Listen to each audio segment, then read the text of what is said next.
Good morning students, welcome to M 309 class. Unit संख्या 5 labour costing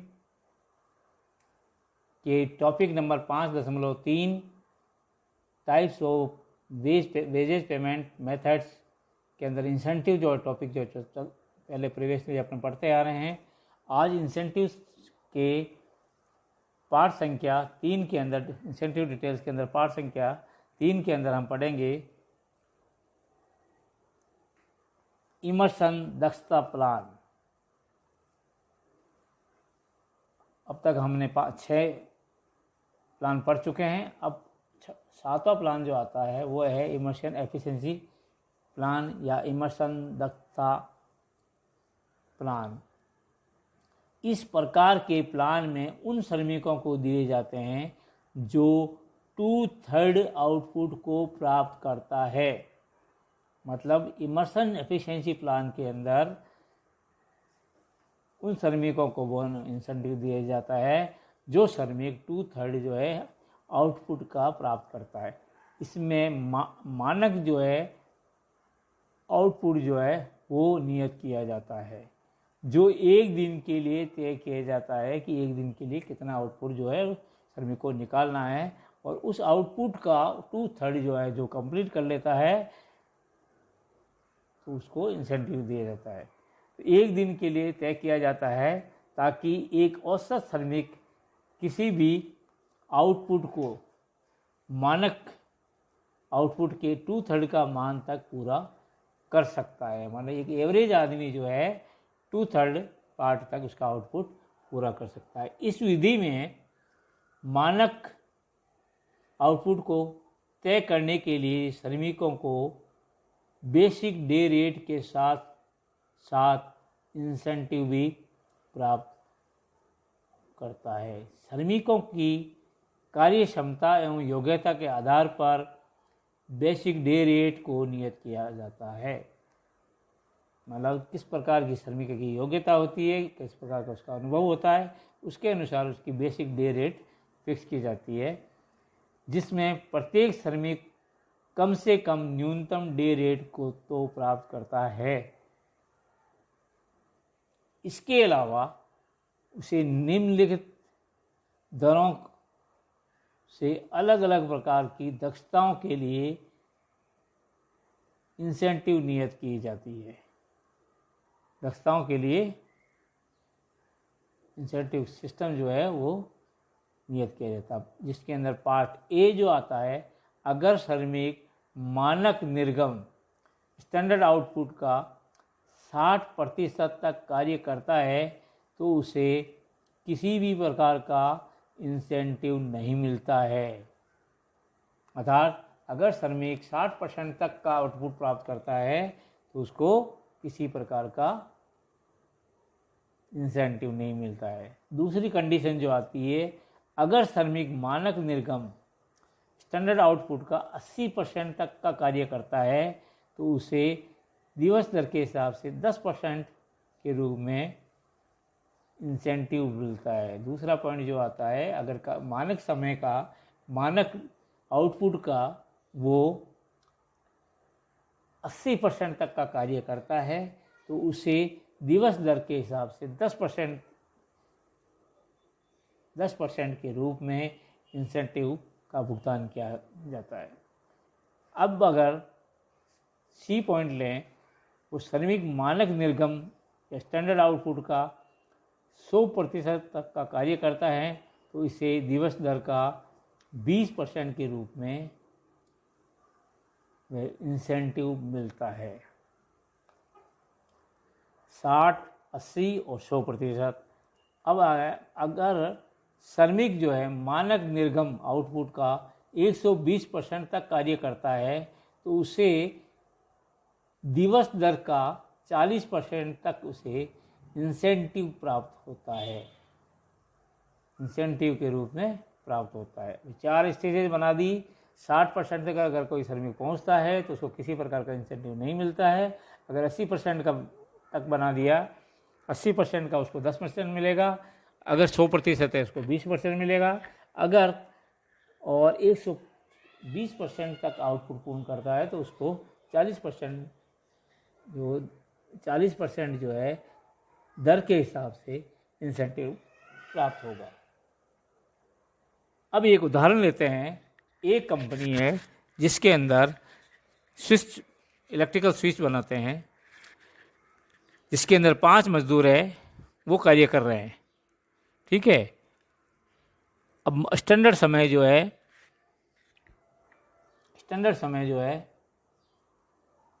standard rate जो है वो 80 रुपये पर वर्कर फिक्स की गई है तथा स्टैंडर्ड आउटपुट जो है वो है 40 स्विचेस।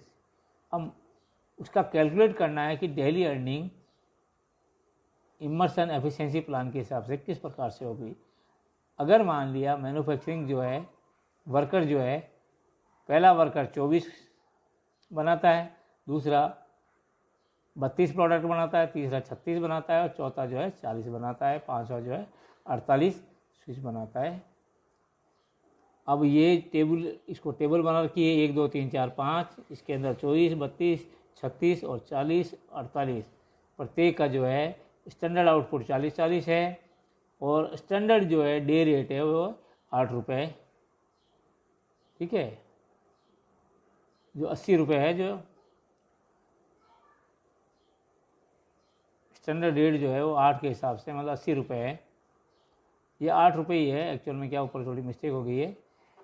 24 अब इसको सॉल्यूशन निकालेंगे तो 24/40 इंटू 100 60%, 32/40 इंटू 100 80%,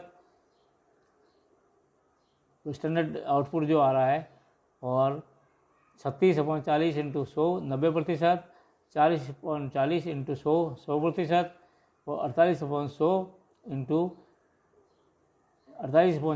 100 120%। अब जो इंसेंटिव मिलेगा पहले वाले को 0, दूसरे वाले को 8 रुपये, तीसरे वाले को 12 रुपये, चौथे वाले को 16 रुपये और पाँचवें वाले को 32 रुपये। और टोटल वेजेज हो जाएगा, इसका वेतन न्यूनतम ही रहेगा 80 रुपये, इसका हो जाएगा 80 + 8 88 रुपये, इसका हो जाएगा 80 + 12 92 रुपये, इसका हो जाएगा 80 + 16 रुपये, इसका हो जाएगा 80 रुपये 32 112 रुपये। प्रत्येक की अगर आवरली रेट निकालें तो पहले की 10 रुपये आई, दूसरे की 11 रुपये आई, तीसरे की 11 रुपये 50 पैसे आई, चौथे की 12 रुपये आई और पाँचवें की जो है 14 रुपये आई।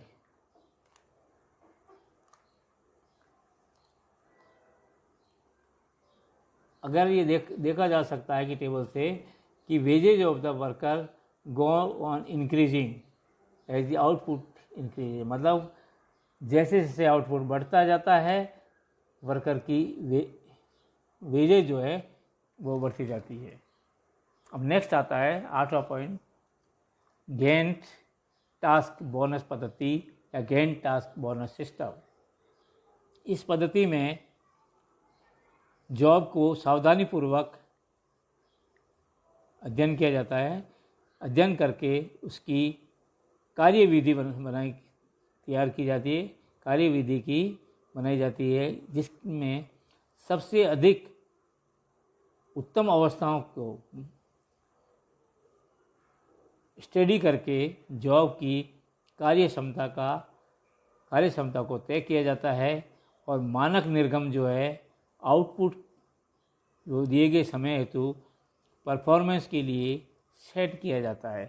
अर्थात इस सिस्टम के अंदर सबसे पहले वर्क स्टडी की जाती है, जॉब स्टडी की जाती है, जॉब की जो उत्तम अवस्था जो है, उत्तम अवस्थाओं के अंदर जॉब को बनाने में कितना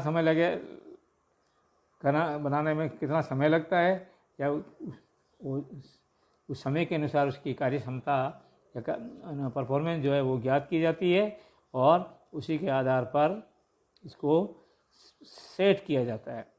अब अगर श्रमिक जॉब को दिए गए स्टैंडर्ड टाइम में कंप्लीट करता है तो वह स्टैंडर्ड टाइम हेतु वेजेस को प्राप्त करता है। ठीक है। अगर स्टैंडर्ड टाइम तक में कंप्लीट करता है तो वे स्टैंडर्ड टाइम हेतु वेजेस को प्राप्त करता है तथा 20 से 50% तक के लिए समय के आधार पर बोनस भी प्राप्त करता है। ठीक है, स्टैंडर्ड टाइम तक का काम करता है और अगर वो जो समय बचाता है उसको 20 से लेके 50% तक का बोनस जो है इंसेंटिव के रूप में प्राप्त करता है। अब श्रमिक को स्टैंडर्ड आउट ऑफ पुट को स्टैंडर्ड टाइम में पूरा नहीं करता है तो उसे बोनस के बिना ही तय किए गए दिवस दर के हिसाब से वेतन मिलता है। अब इसको उदाहरण के तौर पे हम समझते हैं। एक उदाहरण लेते हैं जिसमें 4 वर्कर काम कर रहे हैं। तो एक फैक्ट्री है, उसके अंदर 4 वर्कर काम कर रहे हैं और वो 7 घंटे, 6 घंटे, 5 घंटे, 3 घंटे एक कार्य के लिए लेते हैं।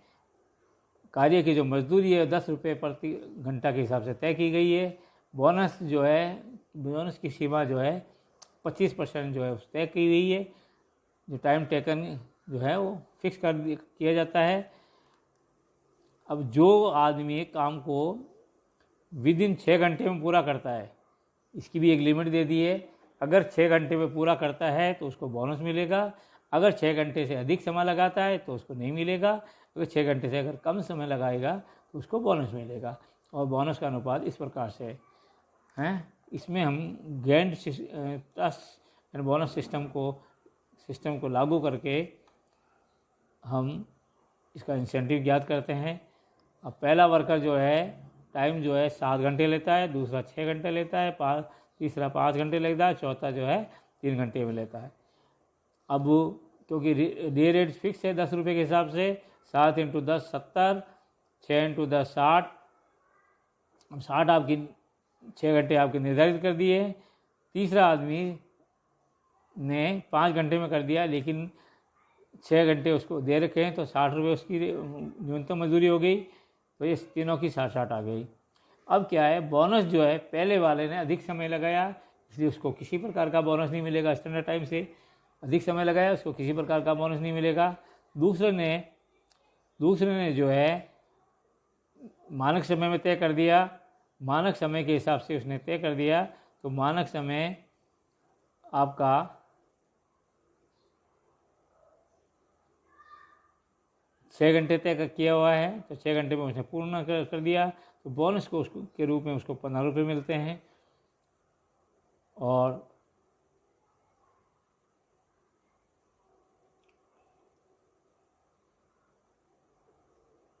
मतलब 25% का जो बोनस मिलता है तो 25/100 × 60 ये हो गया आपका, 0 से 0 कैंसिल हो गया। मतलब 25 1/4 और 60 को काट दिया 15 आ गया, 15 रुपये मिल गया है। दूसरे में 12.5 रुपये, तीसरे में जो है 7.5 रुपये, ये बोनस हो गया।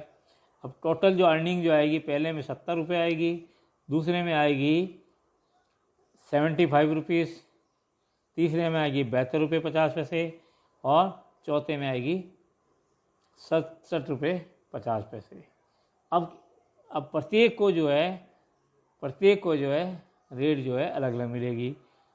आवरली रेट जो है प्रत्येक की अलग अलग आएगी। पहले की 70 है, फिक्स है तो न्यूनतम है तो उसी के हिसाब से 10 रुपये जो है न्यूनतम है तो 10 रुपये के प्रत्येक हिसाब से आएगी।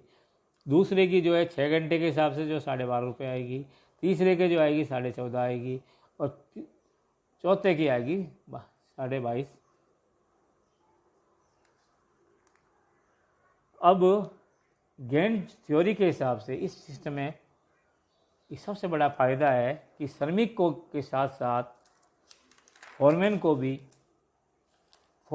भी बोनस मिलता है, क्योंकि वर्कर्स और फोरमैन जो है एक दूसरे के डिपेंडेंट रहते हैं और डायरेक्टली इंटरेस्ट लेते हैं कार्य को कंप्लीट करवाने में। ये इनका इस सिस्टम का प्लस पॉइंट है। Thank you.